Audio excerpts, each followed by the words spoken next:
অনুপ্রবেশকারীদের খেল খতম। কত বড় কথা, কত বড় চ্যালেঞ্জ। আর 18 কোটি লোক দৌড় দিলে এই পশ্চিমবঙ্গের বেড়া ভেঙে কোথায় চলে যাবে?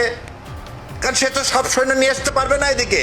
যাদেরকে ভুল বুঝিয়ে তারা ধর্মের নামে ব্যবসা করে, তাদেরকে তো কিছু বোঝাতে হবে, আর সেই সমস্ত বোঝানোর জন্য এরকম তারা ভুলভাল কথা বলেই থাকেন। এবার পশ্চিমবঙ্গকে বাংলাদেশের অন্তর্ভুক্ত করার ঘোষণা দেওয়া হবে। Bangladeshis rush back home via Hakimpur border after Bengal government sets up holding centers. বাংলাদেশিরা কি আমাদের জামাই নাকি? তাদের জামাই আদর করতে হবে? সীমান্ত এলাকায় শীত ঘুমে চলে যাওয়া আইন আবার নতুন করে বলবৎ করায় মাথায় বাজ পড়েছে বাংলাদেশের সেই সমস্ত মৌলবাদীদের। অনুপ্রবেশের দিন শেষ, অনুপ্রবেশকারীদের খেল খতম। আর লুকিয়ে চুরিয়ে সীমান্ত পেরিয়ে ভারতীয় ভূখণ্ডে ঢুকে ভুয়ো পরিচয়পত্র তৈরি করে দিনের পর দিন, বছরের পর বছর জীবিকা নির্বাহ করা এখন অতীত। এসব অতীত হতে চলেছে। আর এই ভারতীয় ভূখণ্ডে থেকে বাংলাদেশেরও নাগরিকত্ব এবং ভারতেরও নাগরিকত্ব, মানে দ্বৈত নাগরিকত্ব বহন করাও এখন প্রায় শেষ, ফুরিয়ে গেছে সেই দিন। আর সেরকম মজার দিন সামনে নেই। আর এই বিষয়গুলো বুঝতে পারার সঙ্গে সঙ্গেই কিন্তু বাংলাদেশের যারা ভারতে অস্থিরতা তৈরি করতে ব্যস্ত থাকে সারাক্ষণ, সেই সমস্ত মৌলবাদীরা, জামায়াতপন্থীরা কিন্তু এখন তাদের কপালে চিন্তার ভাঁজ পড়েছে। আর সেই কারণেই প্রতিদিন ঢাকার রাস্তা থেকে শুরু করে বিভিন্ন জায়গায় মৌলবাদীরা মিছিল করে বেড়াচ্ছে, পশ্চিমবঙ্গ বিরোধী স্লোগান দিচ্ছে, ভারত বিরোধী স্লোগান দিচ্ছে। শুভেন্দু অধিকারীর নামে তারা যা খুশি তাই না করছে, কুশপুতুল বানাচ্ছে, সেখানে আবার জ্বালাচ্ছে, জুতো পেটা করছে, যা খুশি তাই করছে। আর সঙ্গে তাদের যে মনে ভয়, সেই ভয়ের বহিঃপ্রকাশ হচ্ছে। কেন বলছি? শুরুতে আমি আপনাদের আজকে দুটো বাইট শোনাবো, দুটো মন্তব্য। প্রথমটি হচ্ছে জামায়াতের একজন নেতা শাহরিয়ার কবির, তিনি কি বলছেন একবার শুনুন। যে বর্ডারে যদি আমার একটা লোক মারা যায়, তাহলে আমি 2টা ভারতীয় সেনা মারতে চাই। আবার বোঝেন, ভারতে একটা সিভিলিয়ান যদি আমার মারে, তাহলে তুমি 2টা তাদের কাকে মেরে দিবা? তাদের যে বর্ডারের গার্ড আছে বিএসএফ, 2টা বিএসএফ এর লাশ চাই। এই কারণে কিন্তু তখন দেখেন, তা ভারত যত চেষ্টাই করুক আমার পাহাড় দখল নিতে পারেনি। আজকে সরকারকে এই জায়গায় যেতে হবে। আর 18 কোটি লোক দৌড় দিলে এই পশ্চিমবঙ্গের বেড়া ভেঙে কোথায় চলে যাবে? কারণ সে তো সব সৈন্য নিয়ে আসতে পারবে না এদিকে। শুনলেন কত বড় কথা, কত বড় চ্যালেঞ্জ। অন্যদিকে সীমান্তে কি হচ্ছে সেটা আপনাদের আমি দেখাবো। আরও একটা বাণী শোনাবো আপনাদের, বাণী, অবশ্যই বাণী। সেও জামাতের সঙ্গে যুক্ত কোনো একটা সংগঠনের বিশাল বড় নেতা, জুনায়েদ বিন গুলজার তার নাম। তিনি কি বলছেন একবার শুনুন। পাগল হয়ে গেছে। নরেন্দ্র মোদীকে বলতে চাই, এই পাগলা কুকুরকে যদি না থামাও, তোমার ভারত টুকরো টুকরো হবে, টুকরো টুকরো হবে, টুকরো টুকরো হবে। বাংলা বন্ধা, আমরা ভুলে যাই না বাবরি মসজিদের কথা। বাবরি মসজিদ আক্রান্ত হয়েছিল, বাংলাদেশের মানুষ চুপচাপ বসে থাকে নাই। এদেশের মুফতি আমিনের নেতৃত্বে লক্ষ লক্ষ তাওহীদ জনতা ভারতের অবমুখে লং মার্চ করেছিল। আবার বলতে চাই, সময় এসেছে, বেশি বাড়াবাড়ি ভালো না। আবার লং মার্চ হবে, আবার লং মার্চ হবে। এবার পশ্চিমবঙ্গকে বাংলাদেশের অন্তর্ভুক্ত করার ঘোষণা দেওয়া হবে, ঘোষণা দেওয়া হবে। পশ্চিমবঙ্গ তো আর যেতে পারবে না। এটা তো বিরাট বড় একটা ধাক্কা, বুঝতে পারছেন? এই ধাক্কা সামলাবে কিভাবে? সামলাতে তো হবে রে মশাই। সাধারণ যারা তাদের পন্থী, যাদেরকে ভুল বুঝিয়ে তারা ধর্মের নামে ব্যবসা করে, তাদেরকে তো কিছু বোঝাতে হবে। আর সেই সমস্ত বোঝানোর জন্য এরকম তারা ভুলভাল কথা বলেই থাকেন। আর এই ভুলভাল কথাগুলো কোথা থেকে আসছে তার একটাই কারণ, একটা একটাই কারণ, সেটা হলো দ্য এন্ড অফ ইনফিল্ট্রেশন, অনুপ্রবেশের দিন শেষ। চলুন তাহলে শুরু করছি রণক্ষেত্র। আপনাদের সঙ্গে রয়েছে আমি নারায়ণ।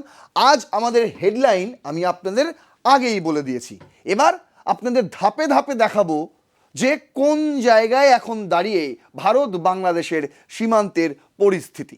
প্রথমত আপনাদের বলে রাখি, এই সমস্ত কথাবার্তা বিভিন্ন মহল থেকে উঠে আসলেও সীমান্তে কিন্তু বিজিবি বিএসএফকে স্বাগত জানিয়েছে। হ্যাঁ, আপনারা দেখেছেন অনেক কিছু হয়েছে, তারা এসে বাধা দিয়েছে মাপজোকের জন্য। আসলে কিছু ভুল বোঝাবুঝি থেকে এই জিনিসগুলো ঘটেছিল। যখন ফ্ল্যাগ মিটিং হয় বিএসএফ এবং বিজেপির মধ্যে, সেই ফ্ল্যাগ মিটিংয়ে কিন্তু সমস্ত ভুলভ্রান্তি নস্যাৎ হয়েছে। আর তারপর থেকে বিএসএফ সীমান্তে তাদের যা কাজ, সেই কাজ চালিয়ে যাচ্ছে, সেখানে কোনো আর বাধা আসছে না। কিন্তু বাধা তাহলে কোথা থেকে আসছে, সেই জায়গাটাই আজকে আপনাদের খতিয়ে দেখাবো। দেখুন, প্রথমত আপনারা জানেন যে বিভিন্ন জায়গায়, যেমন লালমনিরহাট, 3 বিঘা, এই সমস্ত জায়গায় সীমান্তে কিছুটা বাকবিতণ্ডা ঘটেছিল বিএসএফ এবং বিজিবির মধ্যে। সেই ঘটনার পরপর বলছে একটা ফ্ল্যাগ মিটিংও হয়। বলছে দেখুন, flag meet as BGB stops BSF land marking at 3 Bigha. কি হয়েছিল সেখানে গল্পটা?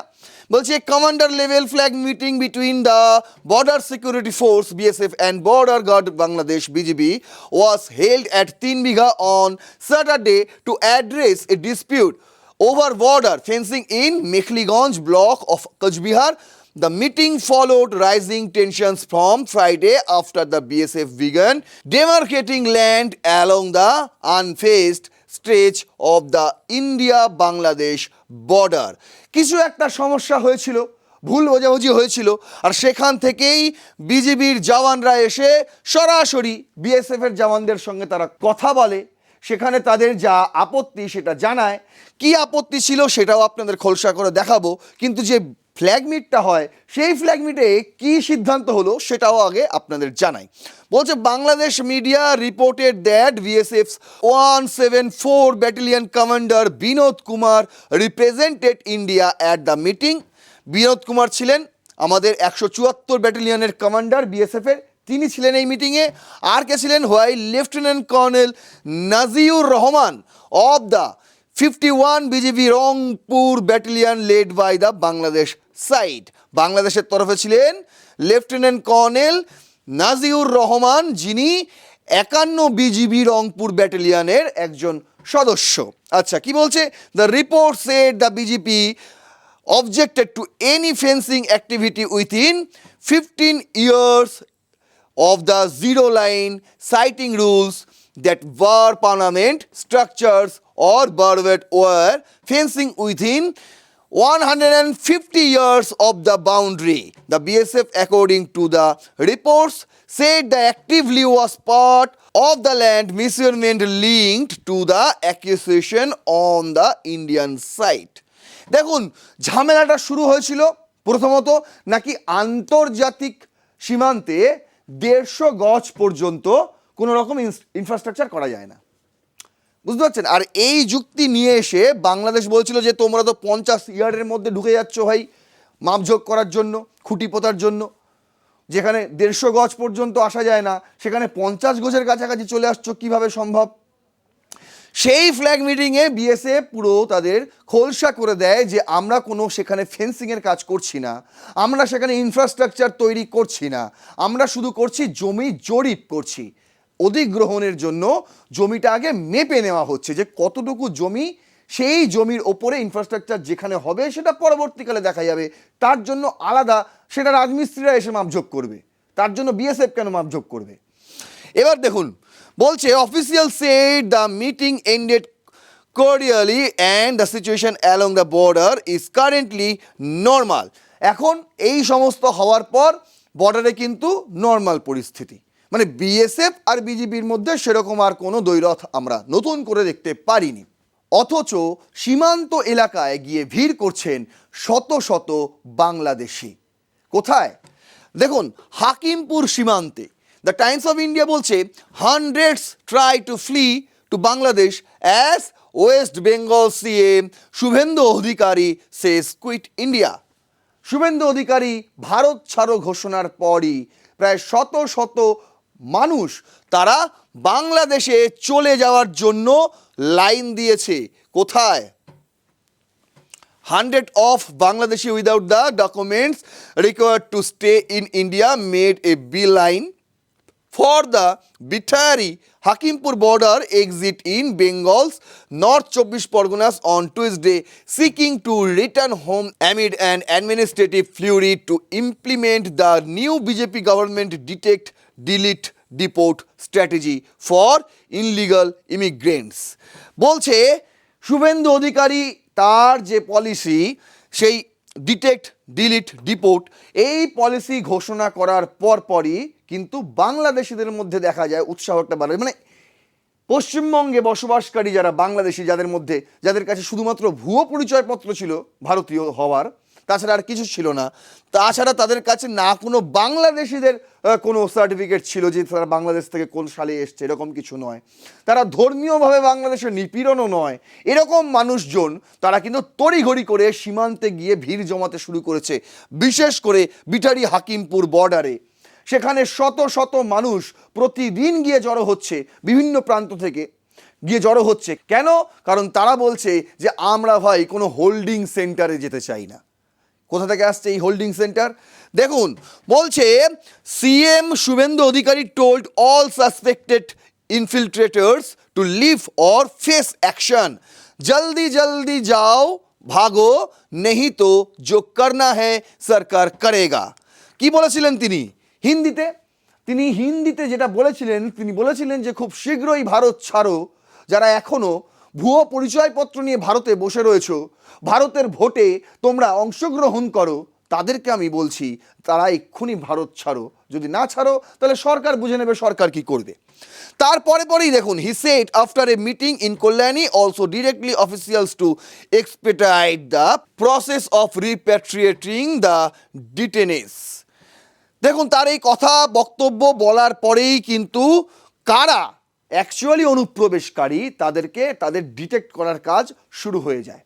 আর সেখান থেকে দেখুন বলছে Lakhlima Khatun, a native of Khulna, said she entered India through the Gojadanga border 2 years ago and work as a domestic help. I don't want to end up in a holding center or be pushed back, so I am weakly returning home, he said. বলছে খুলনার বসবাসকারী একজন, তার নাম লাখলিমা খাতুন, তিনি এসেছিলেন কবে?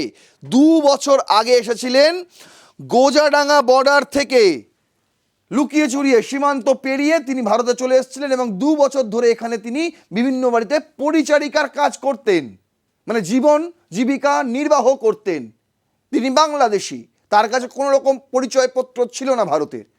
তিনি এখন বলছেন যে আমি কোনো রকম হোল্ডিং সেন্টারে যেতে চাই না, না আমি এই জিনিসটা দেখতে যাই যে আমাদেরকে ঘর থেকে তুলে নিয়ে গিয়ে পুশ ব্যাক করে দেওয়া হচ্ছে বাংলাদেশে, এটাও আমি হতে চাই না। তাই আগে ভাগেই আমি সীমান্তে এসে উপস্থিত হয়েছি যাতে বিএসএফ বিজিবির সঙ্গে কথাবার্তা বলে আমাদের ওইদিকে পাঠিয়ে দেয়। দেখুন, বলছে most of the returnees were employed at construction sites, hotels, fisheries and households across Kolkata.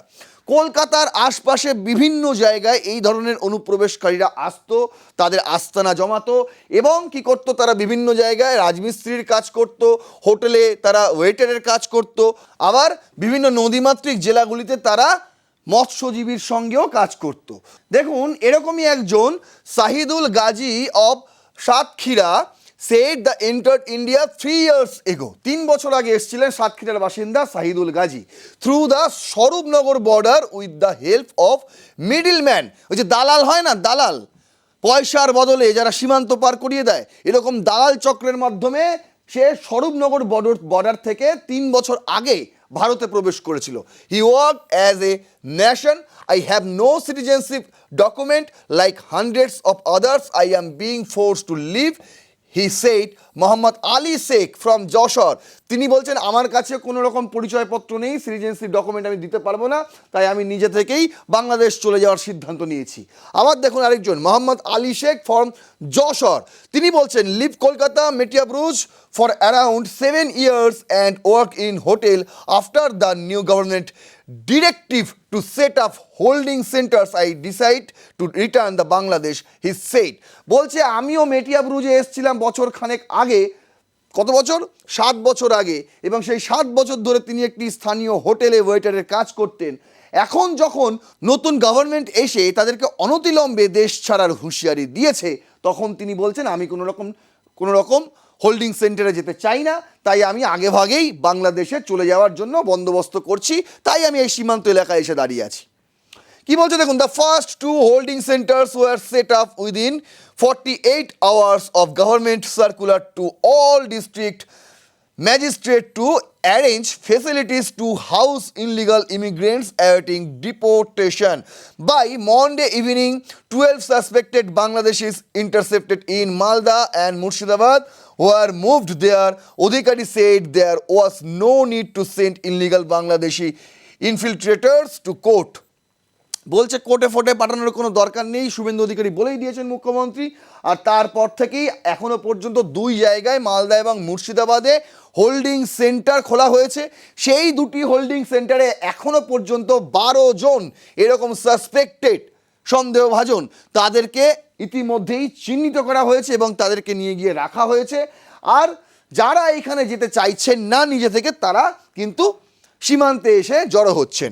দেখুন শুভেন্দু অধিকারী স্পষ্ট বলেছেন যে we have provisions in the law that allow police to directly hand them over to BSF in accordance with an agreement between India and Bangladesh. BSF will establish whether they are Bangladeshi and hand them over a authorities on the other side, he said. বলছে আমাদের এখানে কিন্তু আইন রয়েছে, আমরা আইন মোতাবেকই কাজ করছি।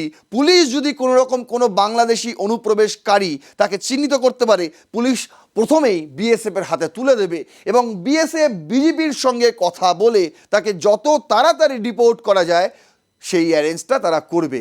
কারণ আমরা তাদেরকে কোর্টে চালান করব না। তার কারণ কি? তার কারণও শুভেন্দু অধিকারী বাতলে দিয়েছেন, সেটাও আপনাদের আজকে জানাবো। দেখুন, আর এখানেই তো ঝাল লাগছে মৌলবাদীদের, বাংলাদেশি মৌলবাদীদের, যে এখানে আর সীমান্ত এলাকায় কোনো রকম অশান্তি অস্থিরতা ছড়াতে তারা পারবে না। দ্য নিউ ইন্ডিয়া এক্সপ্রেস করছে, Bangladeshis rush back home via Hakimpur border after Bengal government sets up holding centers. দেখুন, যে বলছে আইন রয়েছে, শুভেন্দু অধিকারী বলেছেন না, এইটাকেও অনেকে কটাক্ষ করছে, কিন্তু দেখুন সেই আইন মোতাবেকই সার্কুলার জারি করা হয়েছিল সরকারের তরফ থেকে। কি বলছে? With implementations of the SIR exercise, hundreds of Bangladeshi infiltrators who used to work in different parts including Rajarhat, New Town, Domdom, Dankuni, Howrah, etc. In Bengal had gathered at the Hakimpur checkpoint and returned to Bangladesh. বলছে দেখুন, SIR এর সময়ও একই ছবি আমরা দেখতে পেয়েছিলাম, যেটা এখন দেখা যাচ্ছে হাকিমপুরে, যে বিভিন্ন প্রান্ত থেকে সেই সীমান্ত এলাকায় যাচ্ছে, বিএসএফ এর কাছে বলছে যে আমরা বাংলাদেশি, আমাদেরকে ওই দিকে পাঠিয়ে দেওয়ার ব্যবস্থা করুন, আমরা কোনো রকম হোল্ডিং সেন্টারে যেতে চাইছি না। এই বিষয়টা কিন্তু কখন দেখা গেছিল? এসআইআর এক্সারসাইজ যখন শুরু হয় তখনও দেখা গিয়েছিল। সেই সময়ও রাজারহাট, নিউ টাউন, দমদম, ডানকুনি, হাওড়া এলাকার কিছু কিছু জায়গা ছিল যেখানে রাতারাতি খালি হয়ে গেছিল বাড়িঘর। মানুষজন এসআইআর এর ফর্ম ফিল আপ করার ভয়ে দেশ ছেড়েই পালিয়েছিলেন বাংলাদেশে, সেই ছবিও আমরা দেখেছিলাম। বলছে since then no such rush of illegal immigrants were found at the check point. সেই সময় থেকে খুব একটা আর নজর পড়েনি চেক পয়েন্টে এসে যে তারা ভিড় জমাচ্ছেন বাংলাদেশে যাওয়ার জন্য। কিন্তু on Saturday the first ever BJP government in Bengal issued a notification citing guidelines issued by the Union Ministry of home affairs. Union মিনিস্ট্রির হোম অ্যাফেয়ার্সের আইন মেনেই কিন্তু একটি নোটিফিকেশন জারি করেছিল বেঙ্গল গভর্নমেন্ট। সেই নোটিফিকেশন অনুযায়ী কিন্তু কি বলছে সেই নোটিফিকেশন, এই হচ্ছে সেই নোটিফিকেশন যেটা government of West Bengal home and hill affairs department থেকে করা হয়েছিল। কবে? বিজ্ঞপ্তি জারি 23 তারিখ, 23/5/2026। কি লেখা ছিল সেখানে? বলছে enclosed please find the letter under reference regarding the procedure two be followed for deportation of Bangladeshi Rohingyas apprehensive for staying illegally in this country. In this connection, it is requested to take initiative, appreciated action for setting up of holding centers in the district for apprehensive foreigners as well as for the release foreign prisoners awaiting deportation repatriations in accordance with the MHA guideline under reference. The notification issued by Bengal Home and Hill Affairs Department on Saturday, May 23. এই নোটিফিকেশনে কি বলা হয়েছে? এই নোটিফিকেশনে বলা হয়েছে প্রত্যেকটি জেলায় একটি করে হোল্ডিং সেন্টার তৈরি করা হবে। কেন? তার কারণ প্রত্যেকটি জেলায় চিহ্নিত বাংলাদেশি অনুপ্রবেশকারী যারা তাদেরকে ওই হোল্ডিং সেন্টারে নিয়ে এসে রাখা হবে। প্রথমে পুলিশ তাদের চিহ্নিত করবে, হোল্ডিং সেন্টারে নিয়ে এসে রাখবে, তারপর সেখান থেকে বিএসএফের হাতে হস্তান্তর করা হবে, আর বিএসএফ ফাইনালি বিজেপির সঙ্গে কথা বলে তাদেরকে বাংলাদেশে নিয়ে যাওয়া হবে। এই যে পুরো প্রসেসটা, এই পুরো প্রসেসটা কিন্তু চলবে মাত্র 1 মাসের মধ্যে। মানে 1 মাসও কোনো হোল্ডিং সেন্টারে কোনো অনুপ্রবেশকারীকে রাখা হবে না। যত দ্রুত সম্ভব তাদেরকে বাংলাদেশে পাঠিয়ে দেওয়া হবে। কেন? তারও কারণ আছে, এই যে বললাম, শুভেন্দু অধিকারী বলেছে, জানিয়েছেন, সেই কারণটাও আপনাদের জানাবো। দেখুন, বলছে, দ্য টেলিগ্রাফ করেছে শুভেন্দু অধিকারী মুখ্যমন্ত্রী বাংলার, তিনি বলছেন যে আর দে আওয়ার সন্স ইন ল, বাংলাদেশিরা কি আমাদের জামাই নাকি যে তাদের জামাই আদর করতে হবে? Suvendu Adhikari backs holding centres for suspected infiltrators. বলছে, speaking in Kalyani after chairing an administrative review meeting he called for a holding centre in every district. There are should be holding centre in every district. After that people should stop crossing the border out of fear. This is under the Exciting Foreigners Act. It is not a new law, he said. বলছে এটা কেন্দ্রীয় আমাদের ভারতের কেন্দ্রের তরফেই কিন্তু এটি একটি foreigner act রয়েছে। এটা কোনো নতুন আইন নয় যে আইনের মারফত অনুপ্রবেশকারীদের চিহ্নিত করে প্রত্যেক জেলার হোল্ডিং সেন্টারে রাখা হবে। এটা কিন্তু কোনো নতুন আইন নয়।